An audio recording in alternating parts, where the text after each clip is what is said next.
আসছি আমার ভাইজির বাড়ি বেড়াতে, তো আপনাদেরকে এই ছাদ বাগানটা একটু ঘুরে ঘুরে দেখাচ্ছি। দেখেন কত সুন্দর ছাদের ভিতরে বাগান করছে, আর টমেটো সব কিছুই আছে। আপনাদের এক এক করে সব দেখাইতেছি, দেখতে থাকুন। এই যে এখানে হচ্ছে আলু পেঁয়াজ গাছ, এটা হচ্ছে বগুড়ার ছোটো আলু যেটা বলে সেটা। আর এখানে পেঁয়াজ আলু টমেটো, এখানে আছে আদা, এখানে আছে টমেটো। যাদের ছাদ আছে বাড়ি আছে তারা অবশ্যই এরকম একটু গাছগাছালি লাগিয়ে তাজা শাকসবজি স্বাদ নিতে পারেন। দেখেন পাকা টসটসে টমেটো অনেক ধরছে, দেখেন কত সুন্দর।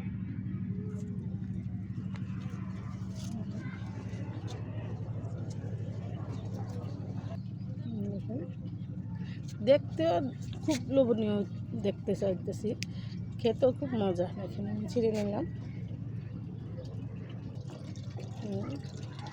এই যে একটা বেগুন গাছ, এটা একটু ভালো হয়েছে, কিন্তু এগুলো কেমন জানি হয়ে গেছে, এগুলো লাল লাল হয়ে গেছে।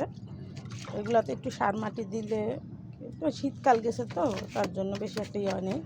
তো আপনারা যারা ছাদ বাগান করবেন সব সময় রোদে রাখার চেষ্টা করবেন গাছগাছালি, তাহলে ভালো ফল দিবে। লাগান লাগান এটি বনে জঙ্গলে হয়। কালো কেশ গাছ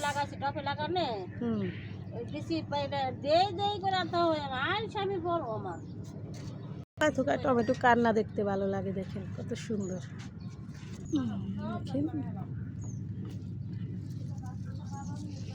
এখানে যে করলা গাছ, বড় করলা যেটাকে বলে সেটা, ফুল আসতেছে, কিছুদিনের মধ্যে করলা ধরবে। শীত চলে গেছে, এখন আবার নতুন সবজি, এটা গরমের সবজি, তো সেটাই লাগাইছে। বেগুন, এটা হচ্ছে তাল বেগুন গাছ, বড় বড় তাল বেগুন যেটা সেটা, এটার এই গাছ। এখানে আছে মরিচের চারা, নয়নতারা, লেটুস পাতা, লেবু গাছ, মরিচের চারা।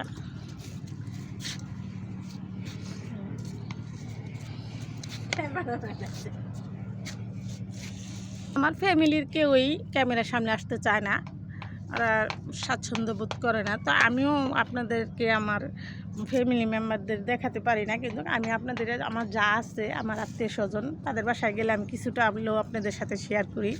সবাই কি আল্লাহ বাড়ি করার তৌফিক দেয়? আমার আল্লাহ দেয় না, তাতে আমি কোনো আফসোস করি না, কিন্তু সবারটা দেখে আমি শান্তি পাই। এটুকুই আমার বুকে সাহস রাখি যে সবাই সুখে থাক, সবাই ভালো থাকে, দোয়াই সবার জন্য করি। আপনারা সবাই আমার জন্য দোয়া করবেন, আল্লাহ যেন আমার দীর্ঘ আয়ু কামনা করে, আর আমি যেন একটু সুস্থ থাকি, সেটাই আপনাদের সাথে শেয়ার করলাম।